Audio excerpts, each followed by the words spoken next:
Hello everyone, সবাই কেমন আছো? আশা করছি সবাই খুব ভালো আছো আর আমিও খুব ভালো আছি। আজ আমি দেখো শাড়ির ফলস পাড় কীভাবে বসাতে হয়। প্রথমে আমি সুতোটা জড়িয়ে নিলাম, তারপরে আমি ভালো করে শাড়ির দুটো সাইড ভালো করে সেলাই করে নিলাম। তারপরে আমি ফলস পাড়টা ভালো করে দেখে নিলাম।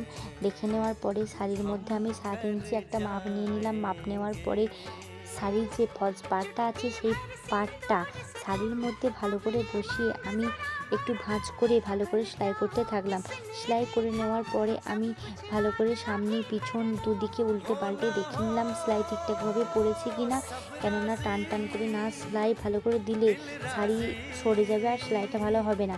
তারপর আমি হেম সেলাই দিলাম। আর হেম সেলাই কেউ যদি না পারো, নতুন যারা আছো তারা আমাকে কমেন্ট করবে, আমি প্রয়োজনে তাদের জন্য একটা ছোট্ট ভিডিও বানিয়ে দেবো হেম সেলাইয়ের। তো তোমরা আশা করছি সবাই খুব ভালো করে বুঝতে পেরেছো। আর আমার এটা